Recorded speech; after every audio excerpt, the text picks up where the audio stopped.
জন্ম থেকে মৃত্যু পর্যন্ত তোমাকে একটা জীবন কাল দেওয়া হয়েছে, একটা জীবন তুমি পেয়েছ।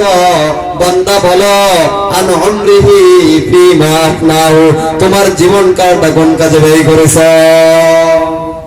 দ্বিতীয় নম্বরে প্রশ্ন করা হবে ওয়ান শাবাবিহি ফিমা আবলাহু, বান্দা বলো ওই জীবনের মধ্যে এক মহামূল্যবান সম্পদ ছিল, এক মহামূল্যবান সম্পদ তোমার জন্য ছিল তোমার যৌবনকাল। ওয়ান শাবাবিহি ফিমা আবলাহু, বান্দা বলো তোমার যৌবনকালটা কোন কাজে ব্যয় করেছো? সম্মানিত প্রিয় উপস্থিতি, তার কারণ জীবনের মধ্যে যৌবনের শক্তি সামর্থ্য সবচেয়ে বেশি। যুগে যুগে যুবকেরা ইসলামের জন্য অনেক বেশি অবদান রেখেছেন। বদর, উহুদ, খন্দক বিজয় লাভ করেছে শুধুমাত্র যুবকদের অবদান সবচেয়ে বেশি ছিল। শুধু তাই নয়, আবু বকর ইসলাম গ্রহণ করেছেন, 37 বছরের যুবক ছিলেন। হযরত ওমর ইসলাম গ্রহণ করেছেন, 26 বছরের যুবক ছিলেন। যারা ইসলাম সর্বপ্রথম গ্রহণ করেছেন, ইসলামের ছায়াতলে এসেছেন, প্রায় সাহাবীরাই যুবক ছিলেন এবং তাদের দ্বারাই ইসলাম প্রতিষ্ঠিত হয়েছে। যুগে যুগে ইসলাম এই যুবকদের দ্বারাই প্রতিষ্ঠিত হয়েছে। এই জন্য আল্লাহর রাসূল সাল্লাল্লাহু আলাইহি ওয়াসাল্লাম বলেন যে হাসরের ময়দানে 7 শ্রেণীর মানুষ আল্লাহর আরশের নিচে ছায়া পাবে। তাদের মধ্যে এক শ্রেণীর মানুষ হচ্ছে যারা তাদের যৌবনকালটা আল্লাহর ইবাদতের মধ্য দিয়ে ব্যয় করেছে। সুবহানাল্লাহ। সম্মানিত হাজিরিন, এই জন্য যৌবনকালটা অত্যন্ত দামি। এই জন্য আল্লাহ সেদিন প্রশ্ন করবেন ওয়ান শাবাবিহি ফিমা আবলাহু, বান্দা বলো তোমার যৌবনকালটা কোন কাজে ব্যয় করেছো? তৃতীয় নম্বরে প্রশ্ন করা হবে ওয়ামালিহি মিন আইনা ইকতাসাবাহু, কোথায় থেকে তুমি উপার্জন করেছো?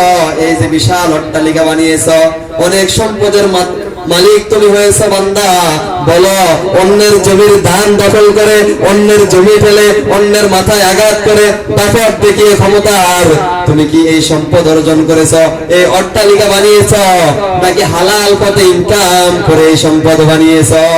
ওমালিহি মিন আইনা ইকতাসাবাহু, বান্দা বলো আজকের এই কিয়ামতের কঠিন মুসিবতের দিনে এই সম্পদ কি তুমি অন্যের মাথায় আঘাত করে বানিয়েছো নাকি হালাল পথে ইনকাম করে অর্জন করেছো?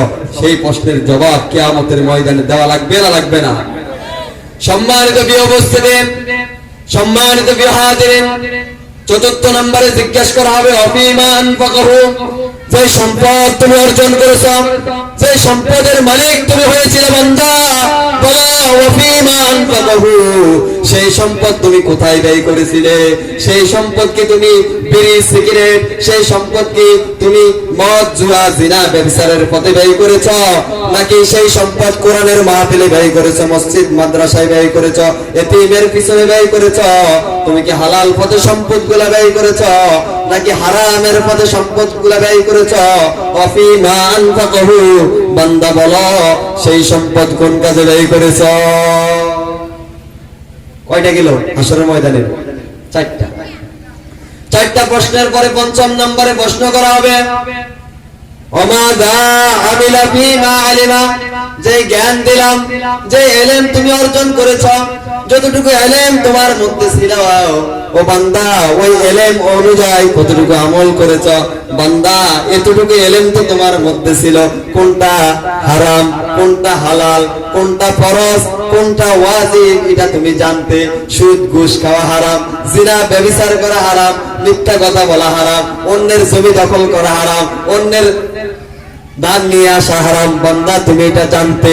বান্দা নামাজ পড়া হালাল, নামাজ পড়া ফরজ, রোজা রাখা ফরজ, হজ করা ফরজ, যাকাত দেওয়া ফরজ, বান্দা এতটুকু ইলম তো তোমার জানা ছিল। ওমাযা আমিলা ফিমা আলিমা, বান্দা বলো ওই ইলম অনুযায়ী কতটুকু আমল করেছো? যে কয়টা বললাম এতটুকু ইলম আমাদের আছে না? আছে না নাই? সম্মানিত প্রিয় হাজিরিন, কিয়ামতের ময়দানে বান্দা এই 5টা প্রশ্নের জবাব যতক্ষণ পর্যন্ত দিতে পারবে না, ততক্ষণ পর্যন্ত আল্লাহর রাসূল বলেন তার কদম এদিক থেকে সেদিকে সে নড়াতে পারবে না।